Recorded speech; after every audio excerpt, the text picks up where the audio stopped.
하나님이 함께 하시는 은혜와 평강이 오늘도 주님 앞에 나와 예배드리시는 여러분 모두에게 충만하기를 기원합니다. 오늘 10월 마지막 주일입니다. 종교개혁주일 및 또 선교주일로 예배를 드리는데, 오늘 디모데전서 6장의 말씀을 중심으로 해서 죄악된 삶과 거리두기라고 하는 주제로 함께 은혜를 나누고자 합니다. 어젯밤에 서울에서 할로윈 축제를 하면서 큰 사고가 나가지고 약 150명 가까운 사람들이 목숨을 잃었습니다. 참 안타까운 그러한 사고 소식을 들으면서 왜 이런 일들이 자꾸 일어날까 하는 그런 생각을 해봤습니다. 죄악된 것과 좀 거리를 두고 하나님의 은혜와는 가까워져야 하는데, 우리가 그렇지 못한 삶을 살아가고 있는 것이 아닌가 하는 그러한 생각도 해봤고요. 또 어려움과 슬픔을 당한 가정들을 하나님께서 위로해 주시고, 또한 모든 것이 다시금 회복될 수 있는 우리나라가 될 수 있도록 더 나라와 민족을 위해서 기도해야 할 때가 아닌가 하는 그러한 생각도 해봤습니다. 지난 3년 가까이 코로나 바이러스로 인해서 힘든 시간을 보내면서 우리가 많이 들었던 말 가운데 하나가 사회적 거리두기라고 하는 말이었습니다. 코로나 바이러스의 전염성이 강하기 때문에 서로가 조심하면서 어느 정도의 거리를 두고 생활해야 하는 불편함을 겪어야 했지요. 그리고 그 불편함은 아직도 진행 중에 있습니다. 그런데 우리 그리스도인들이 거리두기 해야 하는 것은 코로나 바이러스뿐만이 아닙니다. 죄악된 삶과도 분명한 거리를 두어야 합니다. 하나님의 말씀 그리고 하나님의 은혜와는 가까워져야 하지만 죄악된 것과는 될 수 있으면 먼 거리를 두어야 한다는 겁니다. 죄의 자리를 벗어나는 것이 유익하고 안전하기 때문에 그렇습니다. 누가 복 있는 사람일까요?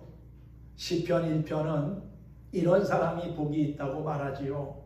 악인들의 꾀를 따르지 아니하고 죄인들의 길에 서지 아니하고 오만한 자들의 자리에 앉지 아니하는 사람, 그런 사람이 복이 있는 사람이라는 거예요. 즉 악인과 죄인, 오만한 자와의 거리 두기를 하고 사는 사람이 복 있는 사람이라는 겁니다.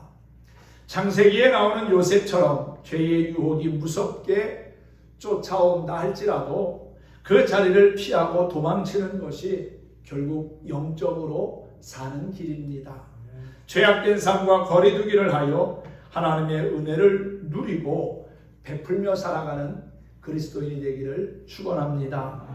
사사기 13장에 나오는 삼손은 태어날 때부터 성별된 사람, 즉 나실인이었습니다.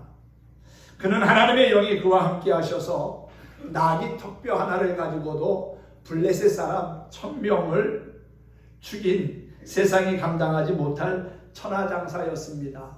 그가 나실인으로서 거룩함을 잘 지켜나갔다면 아마 그의 일생이 정말 멋진 삶으로 이어졌을 겁니다. 그런데 이방 여인을 사랑하면서 하나님이 주신 거룩함을 잃어버리게 되니까 하나님의 영이 그를 떠나가고 말았습니다. 하나님의 영이 함께할 때는 민족을 구원하는 위대한 사사로 쓰임받았지만 하나님의 영이 떠나자 그는 아무 힘도 쓸 수 없는 연약한 존재가 되어져 버리고 말았지요. 결국 블레셋 사람들에게 붙잡혀서 두 눈이 뽑히고 그리고 감옥에서 연자맷돌을 돌려야 하는 비참한 삶을 살았습니다. 결국 그렇게 인생을 마감하고 말았지요. 사랑하는 성도 여러분, 거룩함은 성도의 능력입니다. 우리가 거룩함을 이루면 하나님의 영광이 우리 안에 머무르지 않습니다. 하나님의 영이 떠나면 우리는 결국 아무것도 아닌 존재가 되고 만다는 것이지요. 삼손은 죄악된 것과 거리두는데 실패한 사람입니다. 죄악된 삶과의 거리두기를 통해서 거룩함을 지키며 사는 것, 그것이 무엇보다도 우리에게 중요한 일이라는 사실이지요. 구약의 레위기서를 보면은 그 전체에 흐르는 주제가 있습니다. 그것은 바로 거룩함이지요. 하나님께서 내가 거룩하니 너희도 거룩할지니라, 그렇게 말씀하셨어요. 모든 제사, 제도가 다 하나님을 예배하기 위한 거룩한 훈련이고 또한 도전이었다는 것이지요. 구약의 믿음의 선진들도 하나님 앞에 거룩함을 지키려고 애썼고, 또 신약 시대의 사람들도 하나님의 말씀을 붙잡고 거룩한 삶을 살려고 애썼습니다. 히브리서 11장에 나오는 믿음의 거장들, 그들의 공통점은 믿음을 가지고 거룩함을 지켜냈다는 것이지요. 그러므로 우리도 비록 죄악된 세상을 살아가고 있지만 거룩함을 잃지 않는 믿음의 삶을 살아가야 될 줄로 믿습니다. 레위기 19장 2절에 보면 하나님께서 모세에게 이렇게 말씀합니다. 너는 이스라엘 자손의 온 회중에게 말하여 이르라. 너희는 거룩하라. 이는 나 여호와 너희 하나님이 거룩함이니라. 하나님은 거룩하신 분이고 또 하나님의 자녀된 우리 역시 하나님 아버지를 닮아가는 삶을 살아야 하기에 거룩하게 살아야 한다는 것이지요. 하나님은 거룩한 분이기에 하나님의 자녀로 부르심을 입은 우리 역시도 그렇게 살아가는 것이 당연한 일입니다. 지금은 그 어느 때보다도 우리의 거룩함을 지켜야 할 때라고 믿습니다. 거룩함을 잃어버리면 악한 마귀의 타켓이 되어서 평생을 마귀에게 쫓겨다니는 삶을 살아야 합니다. 마귀에게 쫓기는 삶이 아니라 하나님께 붙들림 받은 삶을 통해서 거룩함을 지켜내고 또 하나님 앞에 우리의 남은 여생이 존귀하고 아름답게 쓰임받기를 소망합니다. 그리스도인은 하나님의 말씀을 믿음으로 세상과 구별된 삶을 살며 거룩한 길을 걷는 자들이지요. 신앙생활을 한다고 하면서도 말씀을 믿지 않고 또한 믿음의 삶을 살지 않는 이들이 얼마나 많은지 모릅니다. 우리는 겉모습만 그리스도인이 아닌 날마다 우리의 속사람이 주님과 함께하며 또한 거듭나는 새롭게 되는 그러한 진정한 그리스도인의 모습을 지켜가야 될 줄로 믿습니다. 우리의 겉과 속이 날마다 주님을 닮아가는 거룩한 모습을 가졌으면 좋겠습니다. 오늘은 특별히 종교개혁 505년째 되는 그러한 해입니다. 우리가 잘 아는 것처럼 종교개혁은 한마디로 하나님의 말씀인 성경으로 돌아가자는 개혁운동이었지요. 그동안 하나님의 말씀으로부터 너무 멀리 떨어져 왔기 때문에 죄의 유혹에 놓인 삶을 살았고 악한 마귀에게 사로잡힌 삶을 살았을 뿐만 아니라 하나님이 원치 않는 죄악된 삶을 살았습니다. 죄는 결국 우리의 모든 믿음의 삶을 허물어지게 하고 하나님과의 관계를 파괴할 뿐만 아니라 우리 인생에 좋지 않은 불협화음이 퍼져나가게 합니다. 그래서 죄를 경계해야 하고 멀리 해야 하는 것이지요. 중세 때에도 그러한 일들이 비일비재하게 일어난 겁니다. 16세기 초 로마 가톨릭 교회는 매우 부패했습니다. 일반 성도들에게는 성경을 읽거나 해석하는 것을 금하고 그리고 소수의 성직자나 교황만이 성경을 해석할 수 있는 권한을 가지고 있었지요. 당시 교황이었던 레오 10세는 자신의 절대 권력을 이용해서 당시 베드로 대성전을 건축하는 비용을 마련하기 위하여 면죄부 제도를 도입합니다. 돈을 주고 면죄부만 사면 죄를 면해준다는 그러한 종이 쪽지를 돈 주고 사면은 조상들의 죄까지도 용서받아서 지옥에 가 있는 조상이 천국으로 옮겨올 수 있다고 그렇게까지 주장을 했습니다. 이것은 분명 복음의 변질이고 또 교회의 생명을 파괴하는 일이었습니다. 오늘 여러분들에게 읽어드린 디모데전서 6장 3절에서도 말씀하고 있는 것처럼 이는 진리에서 벗어난 다른 교훈이지요. 진리가 아닌 다른 교훈을 쫓는 것은 결국은 하나님과 원수 맺는 삶을 사는 겁니다. 거짓된 교훈은 영혼을 병들게 하고 하나님의 질서를 무너뜨리는 역할을 한다는 것이지요. 그래서 당시 사제였던 마틴 루터는 교황의 이러한 행위가 성경에 근거도 없는 허황된 것임을 지적하고 교회가 반성하고 회개해야 한다고 외쳤습니다. 그리고 1517년, 지금으로부터 505년 전 10월 31일에 비텐베르그 대학 정문에 95개 조항의 개혁 선언문을 붙이게 됩니다. 그 당시 종교개혁을 한다는 것, 그것은 목숨을 건 위험한 행위였지요. 결국 그것이 도화선이 되어서 종교개혁이 일어나게 되었습니다. 교황과 면죄부의 속죄권은 아무 효력이 없으며 죄는 오직 예수 그리스도를 믿음으로 하나님의 은혜로만 사해질 수 있다고 선포하게 된 것이지요. 루터는 거대한 종교 권력 앞에서 그들의 회유와 협박을 받으면서도 로마서 1장 17절의 말씀과 같이 오직 의인은 믿음으로 말미암아 살리라는 말씀을 믿고 종교개혁에 최선을 다했습니다. 마틴 루터가 주장했던 종교개혁의 슬로건은 세 가지였습니다. 오직 성경, 오직 믿음, 그리고 오직 은혜였지요. 오직 성경으로 우리는 다시 돌아가야 한다. 오직 믿음의 삶을 통해서 하나님 앞에 더욱더 우리는 존귀한 삶을 살아야 한다. 우리가 지금까지 살아온 것 하나님의 은혜였다라고 하는 것을 이야기합니다. 오직 하나님의 말씀만이 진리이기에 그 진리의 말씀에서 벗어나 자기 소견대로 살면 안 된다는 거지요. 왜 죄짓고 실수하고 넘어집니까? 그것은 진리에서 떠나 자기 마음대로 살기 때문입니다. 사사기에 보면은요, 왕이 없던 시대에 이스라엘 백성들은 하나님을 제대로 믿지 않고 자기 소견대로 살았습니다. 그래서 이방인들의 침략과 또한 착취와 억압 속에 살아야만 했지요. 미디안과 블레셋 이런 나라들에게 끊임없이 침략을 당하면서 나라를 빼앗기고 또한 가정을 잃는 슬픔과 아픔을 겪어야 했습니다.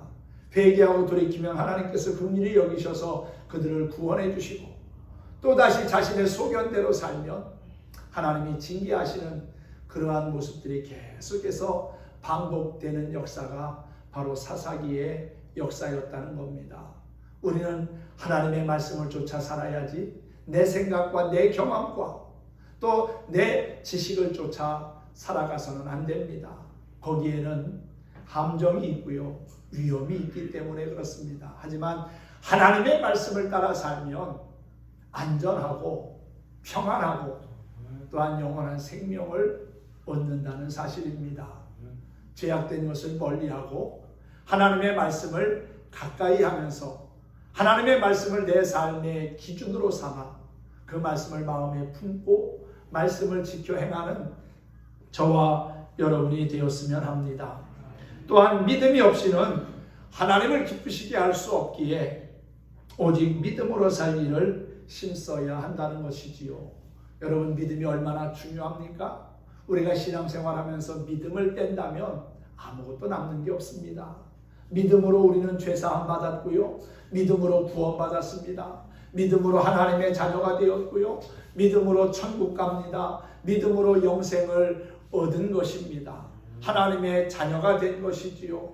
그러므로 우리는 이 믿음을 잃지 않도록 힘써야 합니다. 악한 마귀는 자꾸만 우리의 마음에 의심을 갖게 합니다. 믿지 못하게 하는 거죠. 눈에 보이지 않는 하나님이 어딨냐고, 그 하나님이 뭘 도와줄 수 있겠냐고 자꾸만 우리에게 거짓된 것을 속삭이고 의심의 마음을 품게 합니다.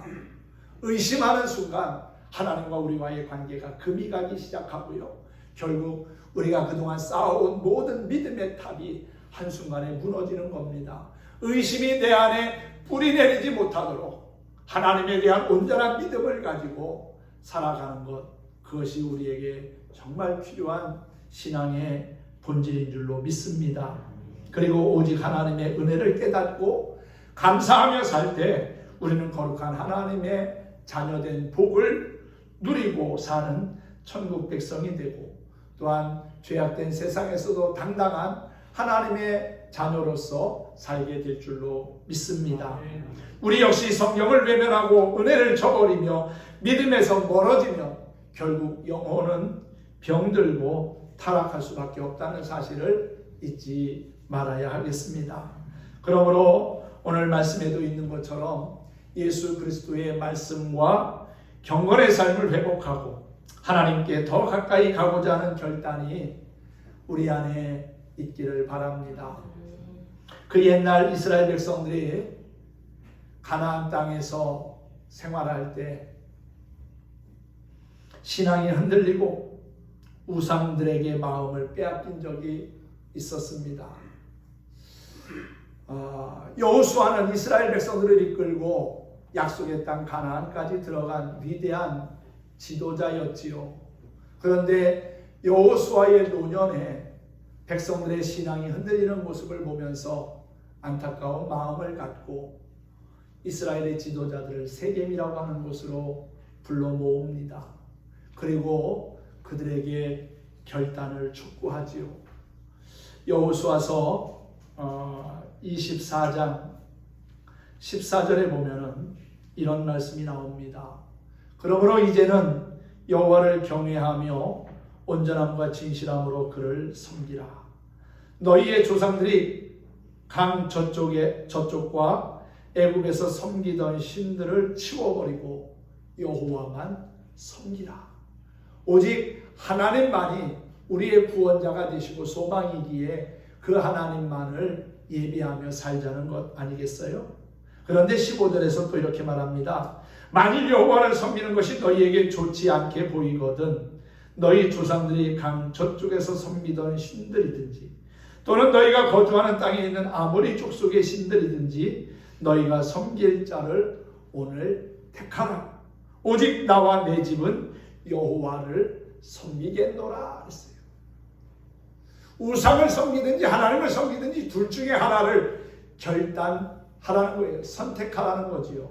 그때 여호수아의 말을 들은 이스라엘 백성들이 한결같이 우리도 당신과 같이 하나님을 섬기겠습니다 라고 하는 결단을 합니다.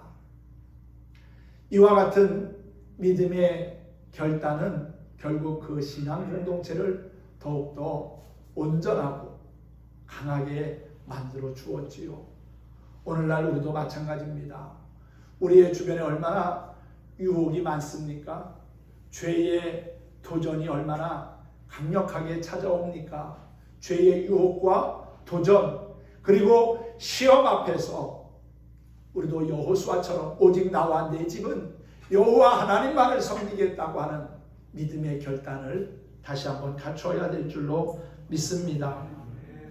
왜 우리는 죄악된 삶과 거리를 두고 살아야 합니까? 하나님의 말씀과 경건의 삶이 왜 필요할까요?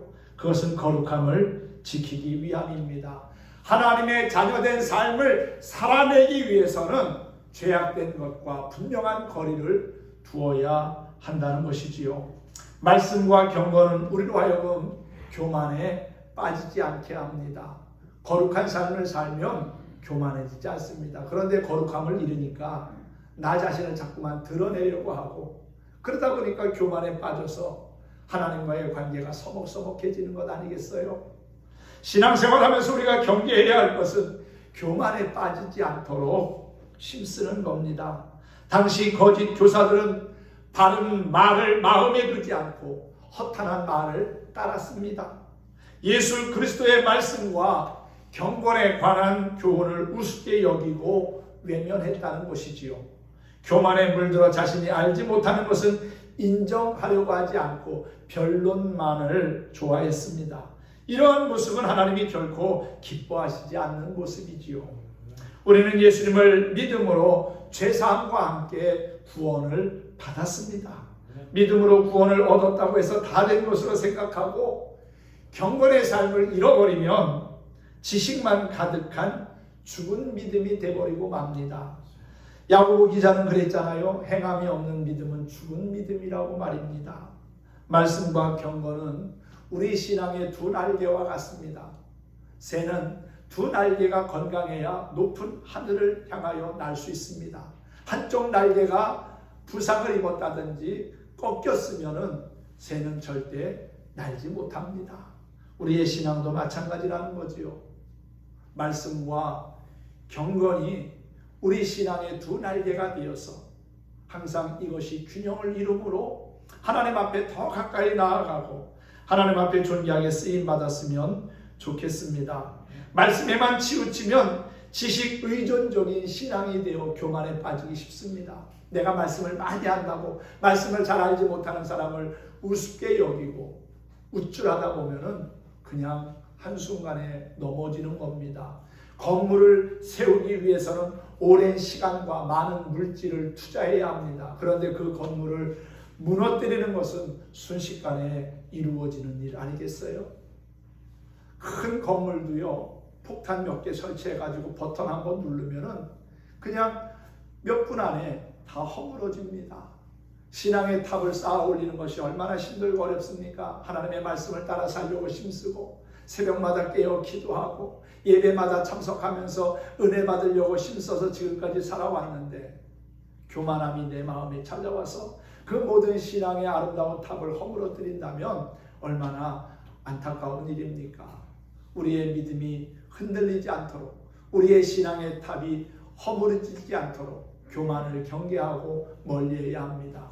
그리고 또한 말씀을 뒤로 한 채 행위에만 의존하다 보면은 자기의 영광에 빠질 위험이 있다는 것이지요. 그러므로 말씀과 경건이 균형 있게 우리의 신앙을 지탱해 가도록 성령의 도우심을 힘입는 저와 여러분이 되었으면 합니다. 우리가 말씀과 경건의 교훈을 따르려면 강물을 거슬러 올라가는 연어와 같이 악한 세상의 거센 물살을 거스르며 날마다 거짓과 죄를 버리고 거룩함을 추구해야 합니다. 그렇지 않으면 어느새 악한 생각과 죄악들이 내 삶 가운데 스며들어온다는 거지요. 교만에 빠지고 변론과 언쟁을 즐기며 투기와 분쟁과 비방과 악한 생각에 휩싸여 결국은 진리를 잃어버리게 됩니다. 그러므로 하나님의 말씀과 교훈을 놓치지 마시기 바랍니다. 또한 말씀과 경건은 우리로 하여금 영적 타락에 빠지지 않게 합니다. 말씀과 경건을 잃어버리면 그 마음이 부패하기 시작합니다. 오늘 5절 말씀에 보면은 마음이 부패하여지고 진리를 잃어버려 경건을 이익의 방도로 생각하는 자들의 다툼이 일어나느니라 그랬어요. 마음이 부패한다는 것은 거룩함이 사라지고 세속화된다는 것 아니겠습니까? 그러면 신앙생활을 해도 진리의 말씀을 분별하지 못하게 됩니다. 하나님의 영광을 위한 삶을 추구하는 것이 아니라 자기를 위한 기복주의 신앙에 빠지게 되는 것이지요. 그리고 신앙을 자기 이익을 위한 도구로 생각하게 됩니다. 하나님이 우리에게 주신 말씀은 세상 복을 받기 위한 것이 아닙니다. 말씀을 믿고 순종함으로 영생의 삶을 누리기 위한 것이지요. 그러나 말씀과 경건을 잃어버리면 이 진리를 잃어버리고 영적으로 타락하게 된다는 것입니다. 그러므로 우리는 무엇보다도 진리의 길에서 벗어나지 않도록 말씀과 경건에 힘쓰는 하나님의 백성들이 되어야 할 줄로 믿습니다. 또한 말씀과 경건의 삶은 욕심에 빠지지 않게 합니다. 죽은 사람이 있는 수위에는 주머니가 없다고 하지요. 우리는 이 세상에 올 때 아무것도 가진 것이 없이 빈 몸으로 왔습니다. 갈 때도 역시 마찬가지로 아무것도 없이 빈 손으로 가야 하는 게 우리 인생입니다. 오늘 본문 말씀 7절도 그렇게 말씀하고 있잖아요. 우리가 세상에 아무것도 가지고 온 것이 없음에 또한 아무것도 가지고 가지 못하리니 그랬어요. 그럼에도 인간의 탐욕은 만족할 줄 모릅니다. 오늘 6절에 보면은 자족하는 마음이 있으면 경건은 큰 이익이 되느니라 그랬고요. 또 8절에 우리가 먹을 것 입을 것이 있은즉 족한 줄로 알 것이니라 그랬습니다. 내게 주어진 것에 대해서 만족할 줄 아는 여유가 좀 있으면 좋겠어요. 그런데 살다 보면 자꾸만 만족하기보다는 더 많은 것을 취하고 가지려고 하는 욕심과 욕망이 우리 안에서 자꾸만 발동합니다. 현대인들은 과거 그 어느 때보다도 많은 것을 누리며 풍성한 삶을 살고 있어요. 그런데도 행복하다는 말을 그렇게 많이 하지 않는 것 같습니다. 이는 끝없는 탐욕 때문이지요. 욕심과 욕망은 결국 죄를 불러오고 그 죄는 우리로 하여금 죽음으로 떨어지게 합니다. 부자가 되고 싶다는 강박관념에 사로잡혀 영적인 것에 관심이 없이 사는 사람은 반드시 시험과 올무에 빠집니다. 9절 말씀에 그렇게 말씀하고 있잖아요. 부하려 하는 자들은 시험과 올무와 여러 가지 어리석고 해로운 욕심에 떨어지나니 곧 사람으로 파멸과 멸망에 빠지게 하는 것이라. 파멸은 죽음을 뜻하고요. 그리고 또한 멸망은 소멸을 뜻하는데 이것은 하나님의 영원한 형벌을 의미하는 겁니다. 잘못된 것을 살아가면 필연적으로 믿음에서 벗어나게 됩니다. 믿음을 떠나게 됩니다. 그러나 스스로 만족할 줄 아는 사람은 물질의 탐욕에서 하나님과 깊은 사귐으로 참된 경건에 이르게 된다는 것이지요. 사람은 누구나 잘 살고 싶어 합니다. 부자가 되고 싶고 풍요로운 삶을 누리고 싶어 하지요. 물질은 세상을 살아감에 있어서 꼭 필요한 겁니다. 그런데 그 물질이 삶의 주인이 되는 것이 문제입니다. 물질이 내 삶의 주인이 되면 부자가 되려고 물불 가리지 않고 수단과 방법도 가리지 않게 되지요. 말씀과 경건이 희미해지면 우리 안에 세상적인 욕심이 자리를 잡습니다. 욕심이 잉태하게 됩니다. 그 욕심은 한순간에 죄를 만들어내고 결국 우리를 파멸과 멸망에 빠지게 한다는 것이지요. 그래서 오늘 사도 바울은 디모데에게 10절에서 중요한 교훈을 합니다. 돈을 사랑함이 일만 악의 뿌리가 된다는 거예요. 이것을 탐내는 자들은 미혹을 받아 믿음에서 떠나 많은 근심으로 자기를 찌른다고 그랬습니다. 사랑하는 성도 여러분, 돈은, 물질은 편리함을 위해 사용하는 것이지 결코 우리의 믿음의 대상이 되거나 사랑의 대상이 되어서는 안 됩니다. 죄악된 세상에서 구별된 삶을 살아가는 그리스도인은 하나님의 사랑을 힘입어 살아가는 자들이지요. 하나님을 사랑하는 사람들은 말씀과 경건의 삶을 사는 것이 마땅한 일입니다. 말씀과 경건의 삶을 추구할 때 멸망이 아닌 영생의 삶을 누리게 되는 것이지요. 우리는 지금 엄청나게 빠른 문명의 발전과 함께 물질 만능의 시대를 살아가고 있습니다. 그러다 보니까 믿음의 사람들조차도 물질의 유혹에 빠져 말씀과 경건을 상실한 채 살아가고 있어요. 교만에 빠져 사랑의 공동체가 싸움터가 되고 또한 마음이 부패하여 세속화되고 욕심에 사로잡혀 멸망의 길로 가고 있다는 겁니다. 그러므로 우리는 믿음의 옷깃을 여미고 말씀과 경건을 회복하여 하나님께로 다시금 돌아가는 신앙개혁 운동이 내 안에서부터 일어나야 될 줄로 믿습니다. 진리가 왜곡되고 변질되는 세상과는 거리 두기를 하며 말씀과 경건으로 세상에 빛이 되고자 힘쓰는 저와 여러분이 되었으면 좋겠습니다. 오늘도 우리가 함께 찬양하며 말씀을 마치려고 합니다. 죄악된 삶과 거리두기를 하며 우리가 해야 할 일이 있다면 나를 죄악의 사슬에서 구원하시고 영원한 생명을 주신 주님만을 의지하고 바라보며 사는 것이지요.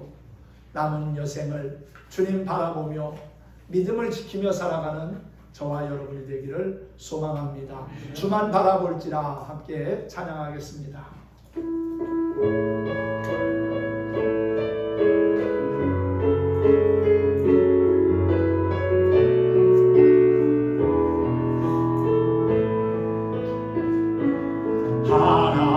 하나님의 사랑을 사모하는 자, 하나님의 평안을 바라보는 자, 너의 모든 것 창조하신 우리 주님이 너를 얼마나 사랑하시는지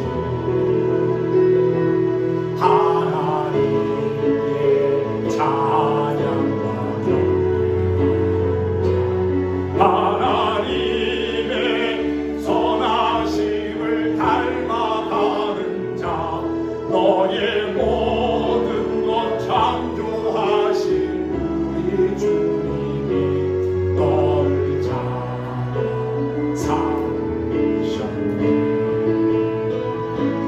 하나님 사랑의 눈으로 너를 어느 때나 바라보시고 하나님 인자한 귀로서 언제나 너에게 기울이시니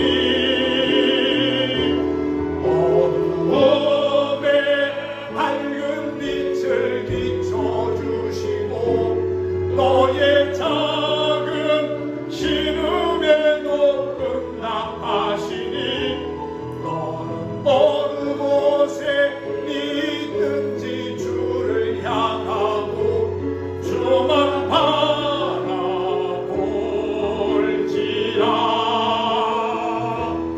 하나님 사랑의 눈으로 너를 어느 때나 바라보시고 하나님 인자한 귀로서 언제나 너에게 기울이시니 어두움에 밝은 빛을 비춰주시고 너의 작은 신음에도 응답하시니 너는 어느 곳에 있든지 주를 향하고 주만 바라볼지라. 주만